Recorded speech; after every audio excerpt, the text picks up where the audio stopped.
and welcome back to my channel. If you're new here, hi, I'm Ange, and today's video is going to be my mid-January check-in.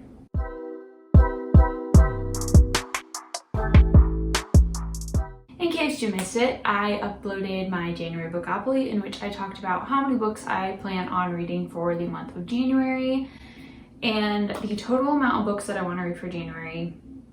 The goal that I have is 3, but I'm really kind of in my own head thinking 4, and now I'm hoping maybe 5. Probably not going to be 5, probably going to be 4, hopefully. Anyway, it is just about halfway through the month. Right now it is January 12th. Happy birthday to my sister Jolene. And I am 2 books into my goal, which is pretty good if my goal is 3. I read the first book at the very beginning of January, and then I kind of took 3 days off because I was recovering from reading that book and I was playing a lot of Zelda. So let's get into that first book, shall we? The first book I read this month was Restless Slumber by KJ Sutton, and if you haven't seen most of my past videos, I rave about the Fortuna Sworn series, and Restless Slumber is the second book in the Fortuna Sworn series. This has easily become one of my all-time favorite series. It is a dark fantasy romance. I don't have a lot of words for this book. The first book was phenomenal, absolutely phenomenal. I loved the characters so much. I loved the main character in particular. Her name is Fortuna. That's who the series is named after. And she has a nightmare which allows her to kind of taste people's fears and make them experience their absolute worst fear without them actually experiencing it for real. But it's real to them, I guess you could say. She meets a fairy named Colith, who we learn is more than he seems. And I am absolutely in love with him. There's something about characters written the way that he is written that just gets to me. He's supposed to be this dark bad boy, but like he's not, and you just want what's best for him. You want him to succeed, so you're cheering him on and you're like falling in love with him. So the first book left us with a fantastic cliffhanger. And this book was perfectly written because it picks up immediately where the last book left off, which is exactly what I needed. And this book went not any direction I thought it would. We get to learn a little bit more about different creatures within this universe and really focus on like werewolves, which is interesting. We get to see a siren. There are 2 main fairies that have a past that we start to learn about. One is named Lori, the other is named Colith.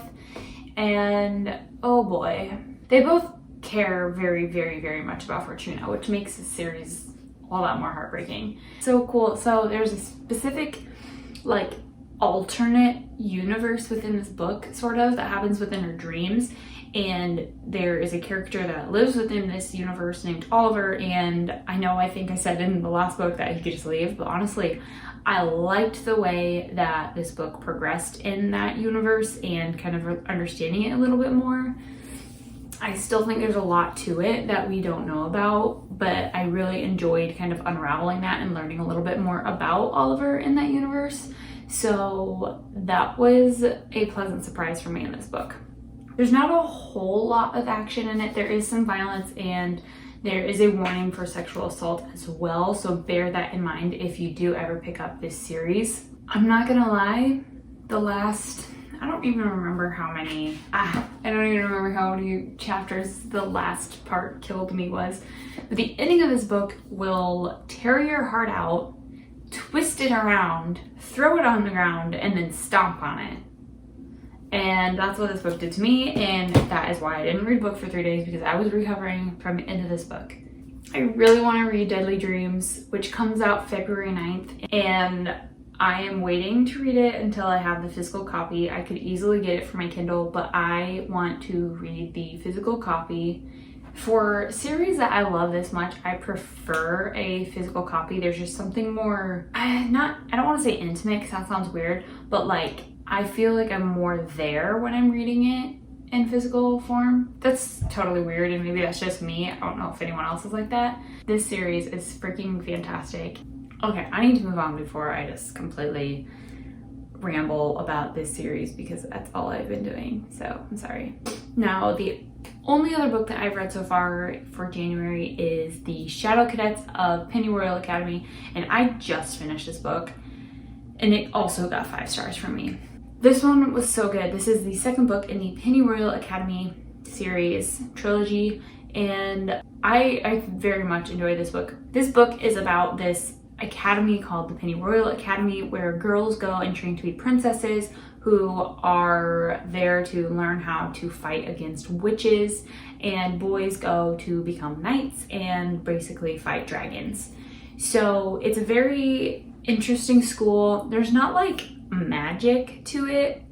Obviously there's like some magic enchantment type stuff, but no, like, nobody has magic wands. Nobody's actually doing magic except for witches. Witches do have magic, which is a little bit different. The main character, Evie, finds herself at the academy in the beginning of the first book, and we see her go through her first year at the academy, and we learn a lot about the history of princesses. We learn a lot about the academy. We learn about knights. We learn about dragons. We basically just go through her with that. We do learn quite a bit about the witches that they are fighting, and we build up to the ending where there is sort of a conflict. Anyway, Evie kind of defeats whatever conflict that is, and that is the end of the first book, and she goes back home. The second book that I read starts off with when she's back home over the summer and is getting ready to go back to the academy for her second year.